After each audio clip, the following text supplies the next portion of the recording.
الله أكبر الله أكبر الله أكبر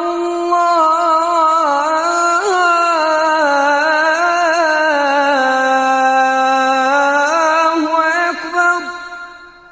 La culture du dialogue est une culture que l'islam cultive. Et le Coran al-Karim nous a donné des modèles et des exemples de dialogue constructif. Le dialogue constructif, déjà de par les prophètes, alayhi salam, quand ils étaient confrontés à leur peuple, Allah Ta'ala, même le Coran al-Karim, nous parle du dialogue dans toutes ses formes. Le dialogue du fils avec son père, du père envers son fils, des frères, des dialogues entre des peuples, des dialogues dans toutes ces formes. Mais quel sont ce qui nous intéresse, nous, quelle est l'éthique et quelles sont les conduites à adopter pour être, Inch'Allah Ta'ala, dans le dialogue constructif. La première chose qui est très importante, c'est la sincérité dans n'importe quel dialogue. Parce qu'il peut y avoir, pour certains, ils ont l'art de la conviction, l'art de la persuasion, et parfois ils prennent le plaisir de dialoguer avec les autres et dans l'échange, mais non pas dans l'intention de faire jaillir la vérité et de la faire dévoiler, mais justement pour se montrer, pour se vanter, et parfois même pour toujours avoir raison. Mais quand on est dans un dialogue, il faut toujours se dire que la vérité peut sortir de n'importe quelle bouche. La vérité peut sortir de la bouche de celui, de l'interlocuteur. Ce n'est pas forcément que je détiens la vérité. Donc je viens toujours ouvert à toute discussion, à tout dialogue. Et la deuxième chose, c'est qu'il faut respecter votre interlocuteur. Et respecter son avis, quel qu'il soit. Il ne faut jamais partir déjà du mépris de l'autre. Ce n'est pas un dialogue quand on méprise de l'autre. Quand on est dans un dialogue, on est au même pied d'égalité. Et on écoute l'autre. Et parmi les signes de respect de l'autre, de respect de son avis, quel qu'il soit, il peut vous déranger, il peut ne pas vous plaire, mais il faut le respecter, de dire que c'est un avis qui vaut, qu'il faut l'écouter. Donc, et aussi, il faut l'écouter attentivement. Et c'était comme ça notre prophète, alayhi salam, au point qu'il écoutait, qu'il prêtait attention à tout propos, quel qu'il soit. On a dit à son égard qu'il est une oreille. Allah Azza wa Jalla dans le Coran, certains nuisent au prophète en disant que c'est une oreille. Une oreille, c'est-à-dire, il tend l'oreille à n'importe qui. Et Allah Ta'ala dit c'est une oreille de bien. Il est là parce qu'il vous respecte et il vous écoute. Et ça, c'est quelque chose d'important. Aussi, quand on dialogue avec l'autre, il faut faire attention à nos propos. Il faut tenir toujours les meilleurs des propos. Et éviter toute insulte, toute attaque personnelle. Parce que quand on attaque la personne, on attaque sa dignité, on attaque sa personne, on s'éloigne complètement du débat constructif. Là, on débat, on discute les idées, mais sans verser complètement dans l'offensive. Et certains ne font pas parfois très très très attention de ce qu'ils disent, et parfois même ils peuvent blesser les autres.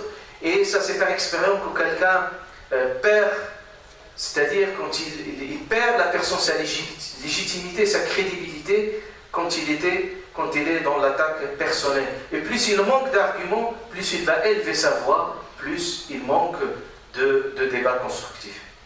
Également, dans le débat, il faut s'armer avec des arguments fiables et toujours avoir ces arguments.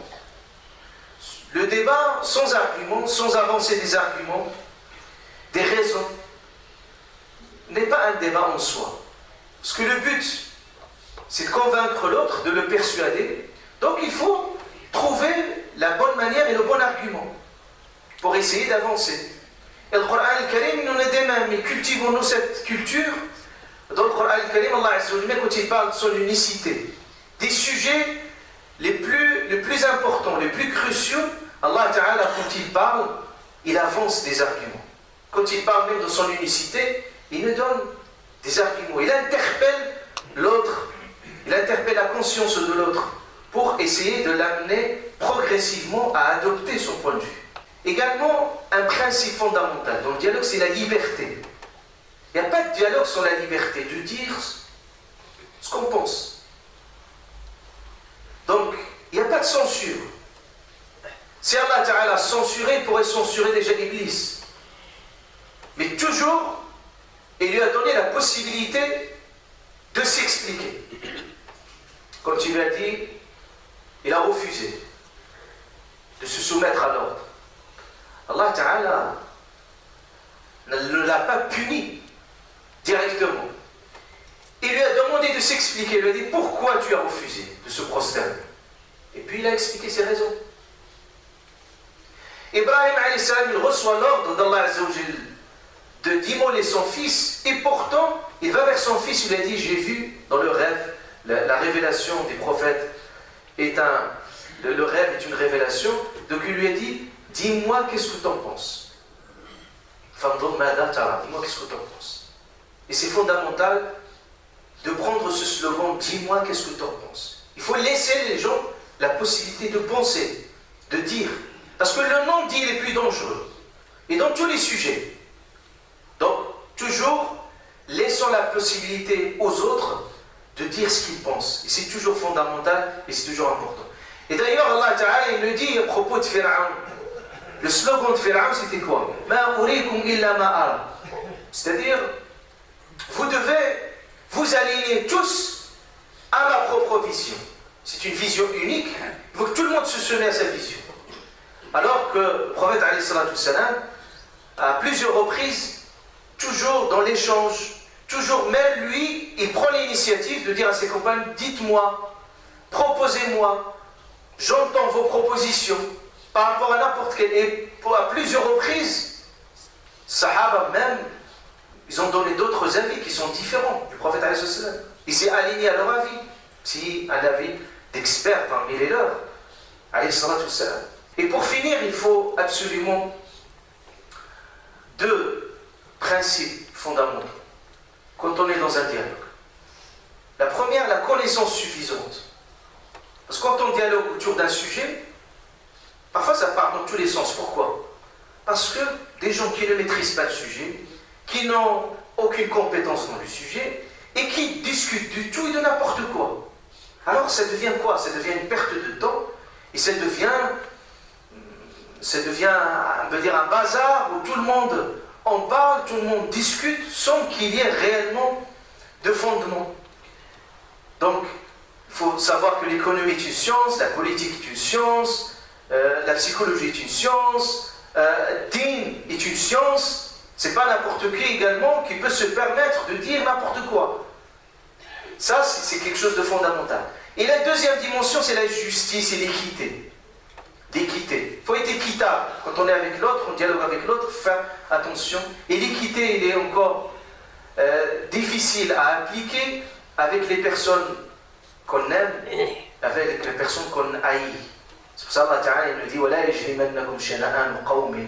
Même s'il y a une iniquité, il y a une haine entre vous et un peuple, il ne faut pas que ça vous pousse à être injuste. فنسأل الله عز وجل أن يوفقنا وإياكم